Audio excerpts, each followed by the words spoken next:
Welcome to Automatics. My name is Ed Bain. What are automatics? Many people think that an automatic is a bet that automatically wins. However, in racing, nothing automatically wins. The definition of automatics is a self-acting device in order to place the bet. So what we need to discuss on automatics is what is the criteria of an automatic. In other words, we're going to use statistics to explain how to bet an automatic. The statistics we're going to use are the fundamentals of racing, which is the number of races run, the number of winners, the average win mutual, the win rate percentage, and the return on investment. So if you bet them all, how much would I win, how much would I lose if I bet them all? We're going to also look for these plays through the daily racing form. Every play we make will be made from the daily racing form, one of the greatest publications ever made. These automatics will discuss finding with the daily racing form. So why don't we just cut right to it and see where we can find them in the daily racing form. Tells us that a layoff line defines a layoff as 45 days or longer. Around 1990, the daily racing form inserted this line, which is located right here, to tell us that a horse has had a break of 45 days or longer. Now they could be laid off for 2 years, but this line will tell us he's coming back for his first race. When you're looking for a first after layoff, you can see this horse has two of them, two layoff lines. You're looking for the last race where there's a layoff line and there's no races above the layoff line.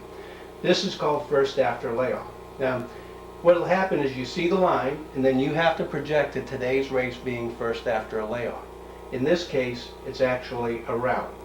So unbridled valor would be a first after a layoff route. The layoff line tells us that this horse is returning for his first race from a break of 45 days or longer. So when we look at the line, the first thing we need to do with the past performance block, which this, by the way, will help us break up the past performance block in the racing form so that it's easier to understand and read.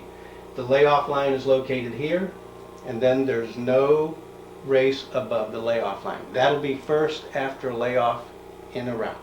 Now the layoff line is actually a very simple process to find horses and find statistics. Second after the layoff is just the same as first after layoff, except you find a running line. In other words, here's the first after layoff, here's the line that designates the layoff happened.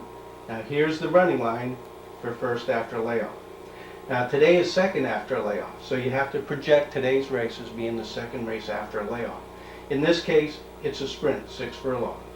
So this layoff line tells us that we have the first after a layoff. Here's the first race after a layoff, and today is the second race after layoff in a sprint.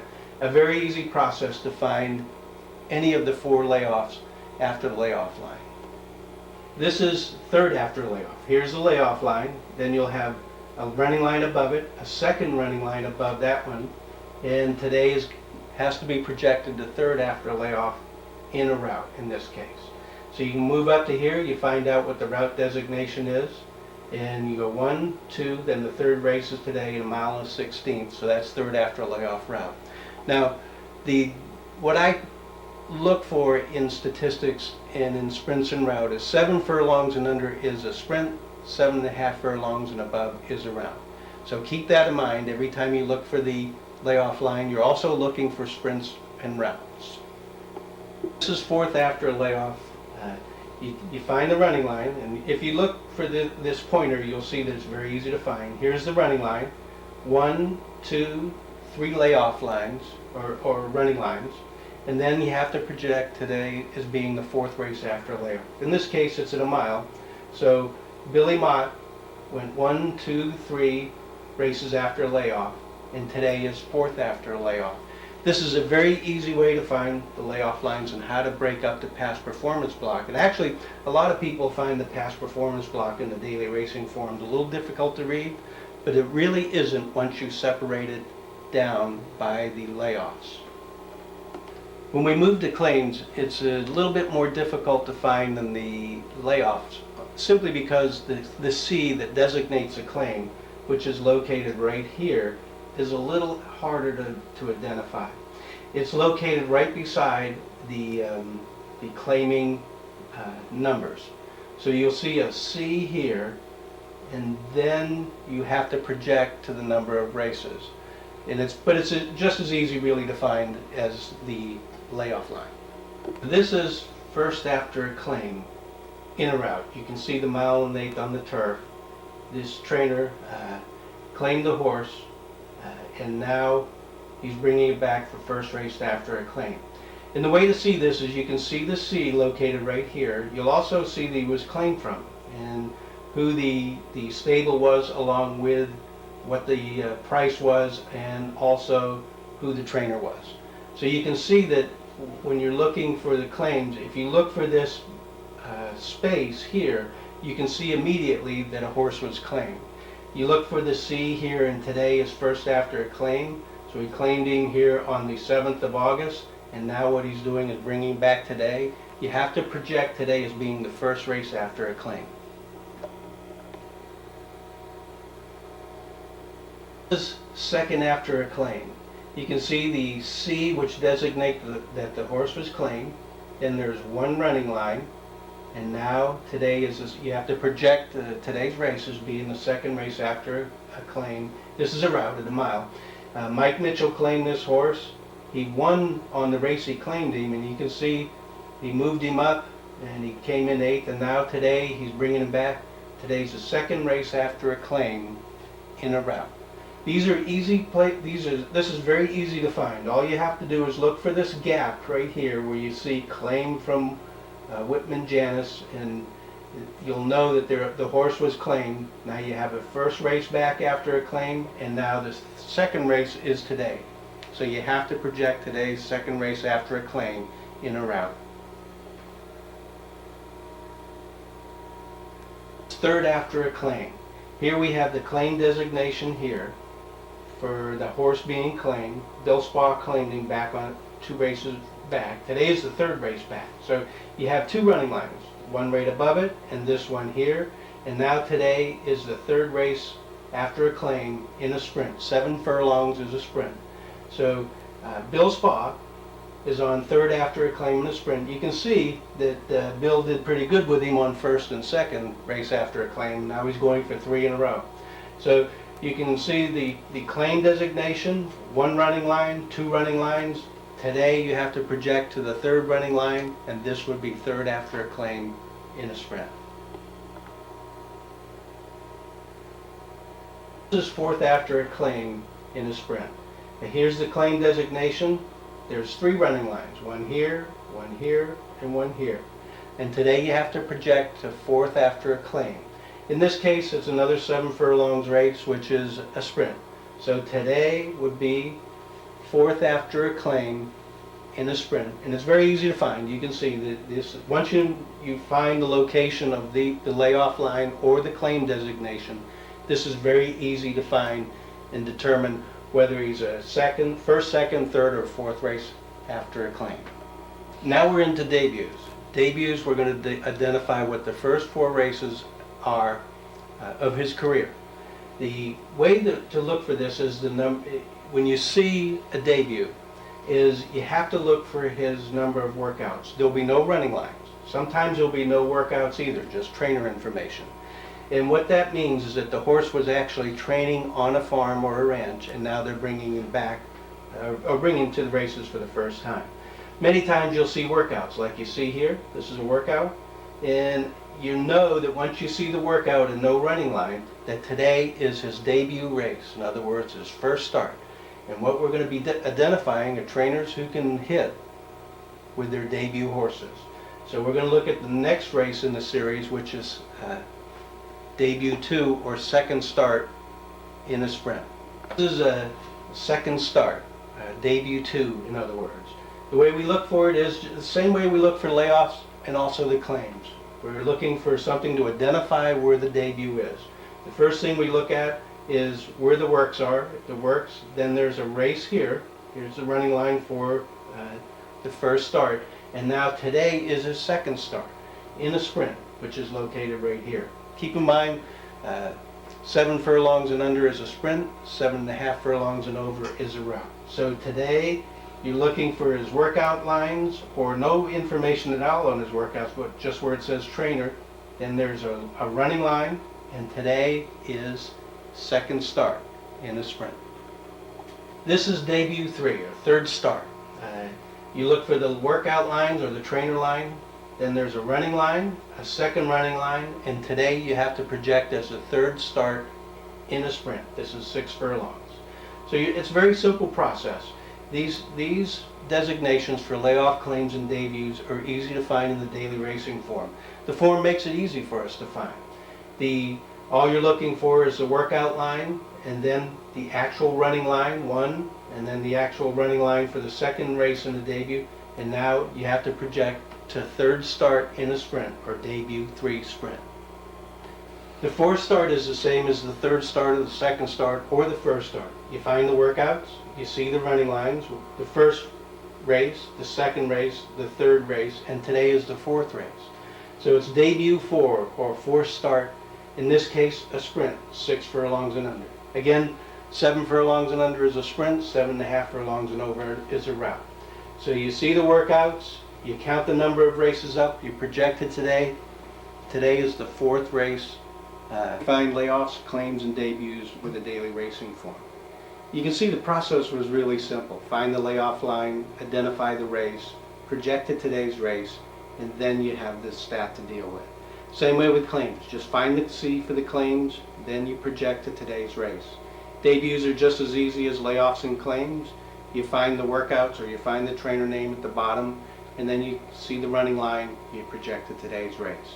The daily racing form has made it easier than that for us to find the trainers. We're going to look now and see how they help us find the trainer versus finding the layoff line. The daily racing form supplies us with an index to trainers. And what this means is that at the front of every card is an index of trainer listed alphabetically. You can see every trainer who has a horse running for that day, and then they'll tell you what race that horse is in. So if you want to look for a layoff and you're looking for Frank Alexander or Alexander Frank, he's in race 1. They may have multiple runners. Like if you go down to Robert Barbera, he has horses running in race 2 and race 3. Then you go to those 2 races, you look for the layoff, claim, or debut, and if he's a stat, then he's ready to bet today. So it's a very easy index to use. It tells you all the trainers racing today for each track. If you order my service, this is the index of EdBain's 4+30 horses, regular and track specific, and it'll have the day and the date.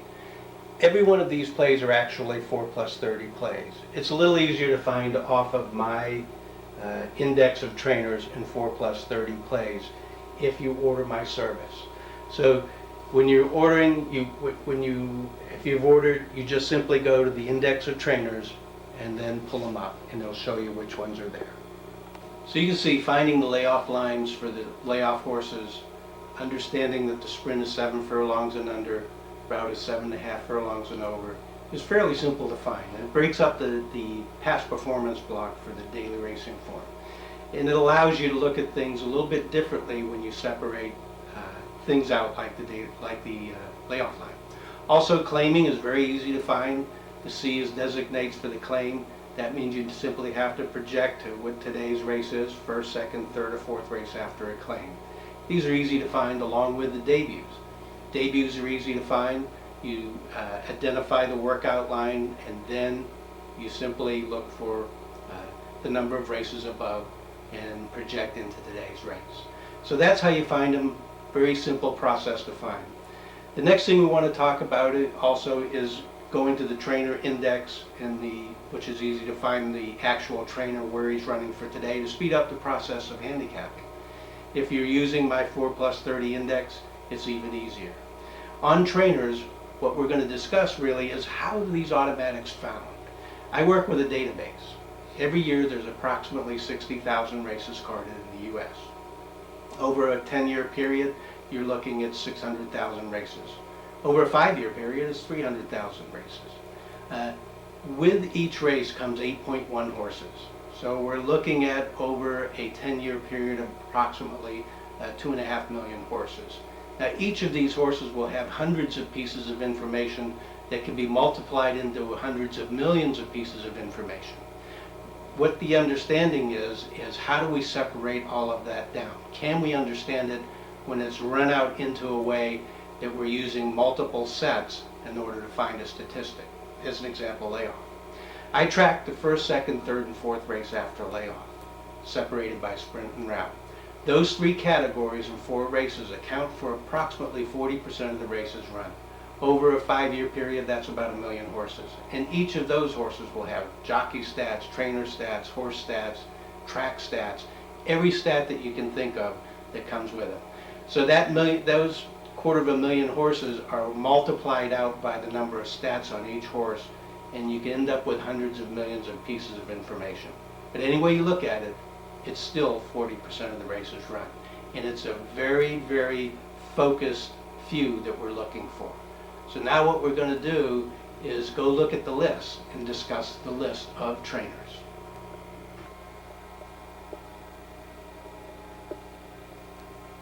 This is the list of trainers. There are 46 tracks and 224 different statistics to bet from. These statistics will supply approximately 3 plays per day. The way they read is on the left is the actual track. So these will be track-specific statistics. As an example, Laurel Racetrack. The trainer is Dale Capano. The stat is second after layoff in a route. He's had 20. This will be followed by the number of races. For Dale Capano, it's 22 for second after layoff route. He has 11 wins, 14 win plays, and 15 hit the board. In other words, 15 shows. The win rate is 50%, so he hits every other one. His win place hit rate is 63%. In the money, he's 68% of the time. His average win mutual is 856. His return on investment, if you bet all 22, is $4.28. Now, it doesn't matter whether you make $4.28 on something that is actually playing $8.56, or if you're making $4.28 on a 10 or a 20 to 1 shot.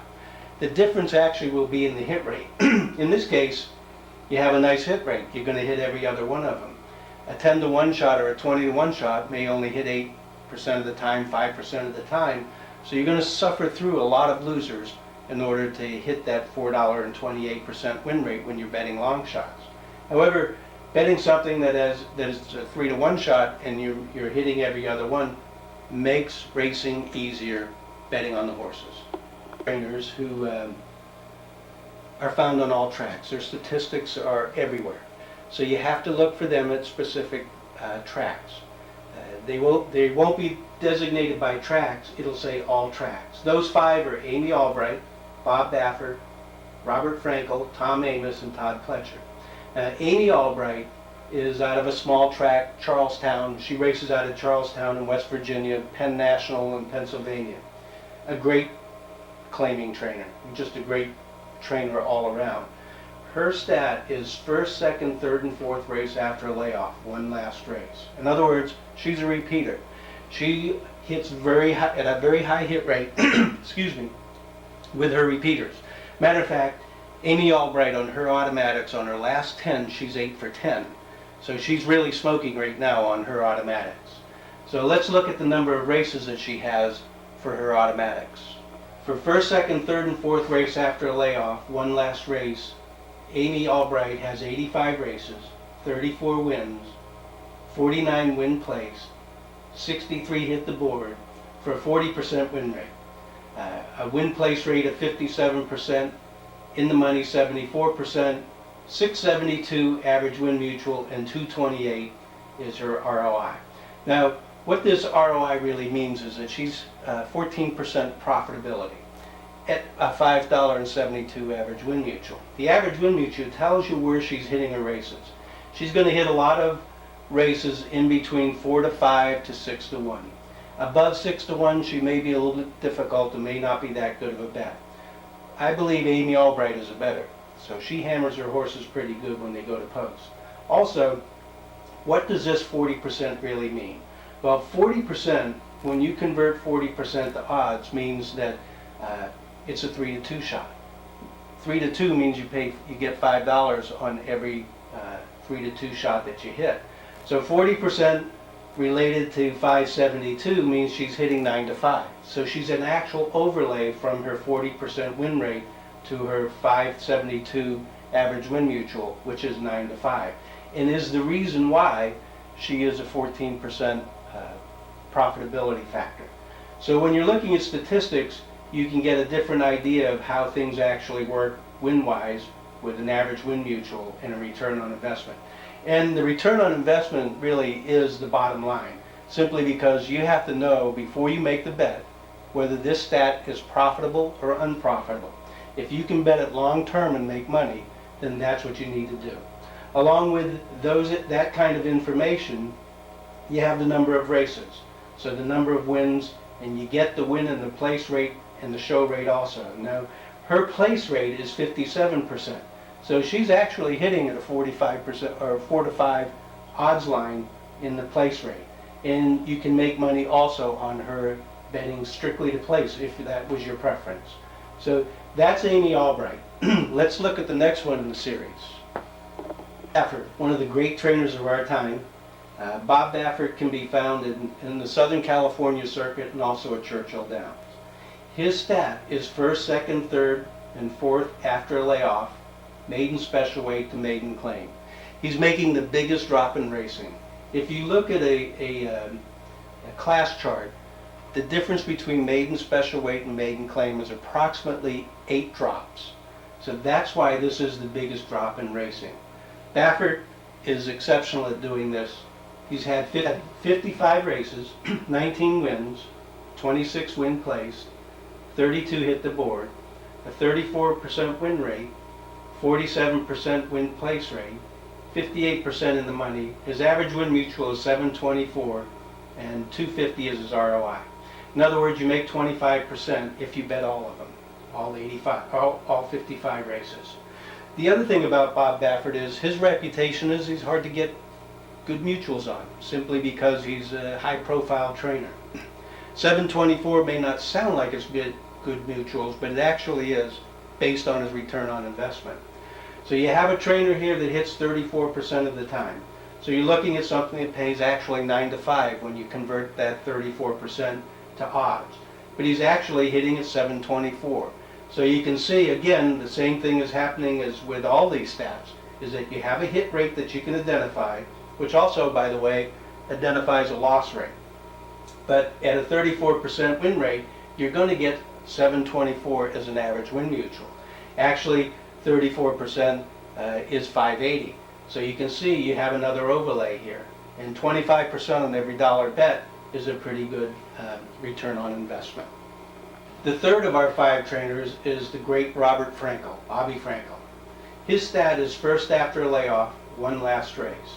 And what this means is that this horse that we're going to bet on this stat had a win, then Bobby Frankel laid him off. He may have been sick, he may have been injured, he may have been burned out from just standing in a stall for 23.5 hours a day, or there may be nothing wrong with him, just a really good horse, which is what he has, a whole stable full of them. When he lays him off on a win, then we can find out how he actually produces his wins. And we're going to bet him specifically this way. Frankel is also another one that's really hard to get numbers on, and I'll show you through the statistics why he is such a good bet.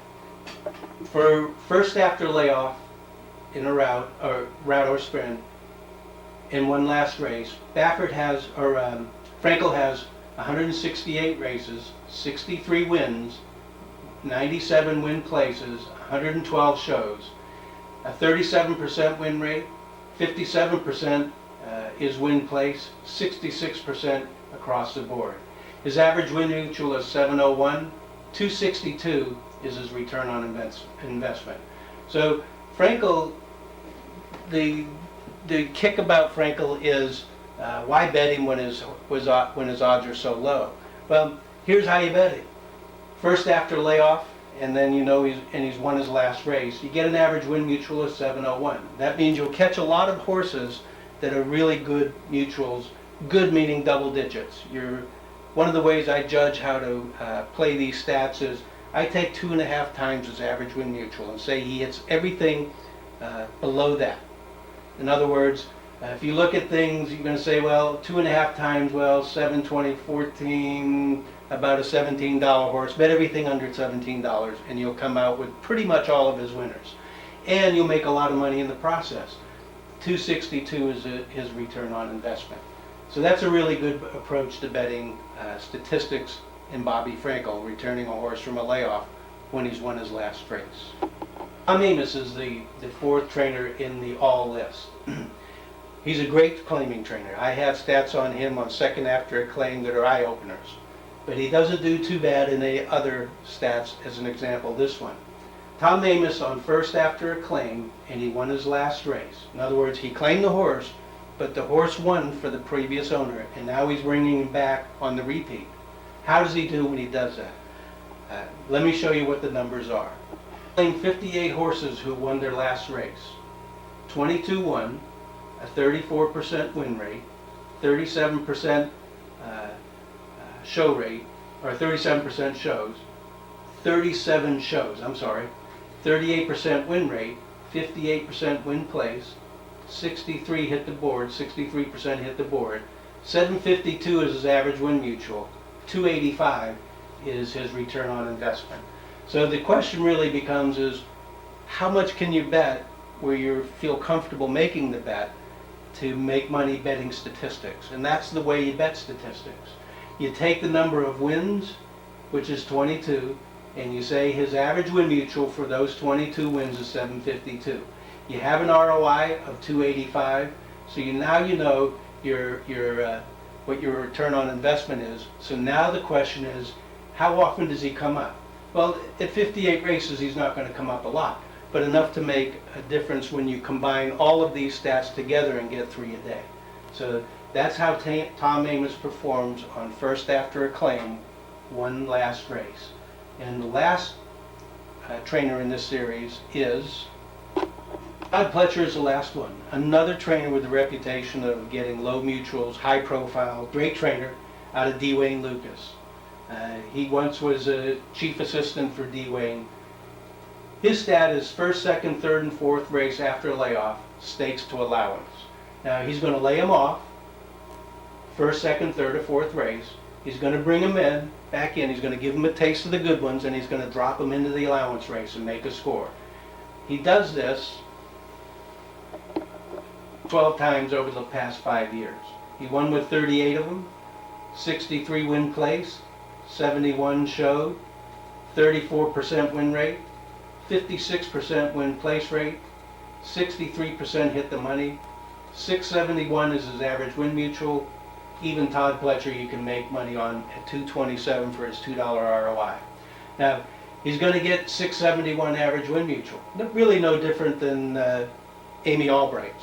But you can see that they're both profitable. One's at 228 for every $2 bet if you bet them all, and Todd Pletcher is 227. So the way to bet statistics is to understand the win rate, understand how the stats are arrived at, and then bet them only when they're profitable on their $2 ROI and their high win rate. So that's the list and how you find the list and who the trainers are.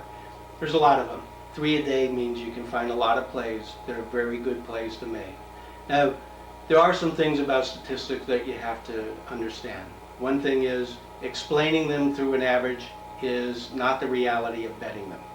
They come up in groups, 2, 3 at a time, 2, 3 at a day, and they may not hit anything. Even with stats that you have 40, 50% win rates, you have 10 race runouts constantly. So you have to deal with winning and losing. The way it's explained is through its averages.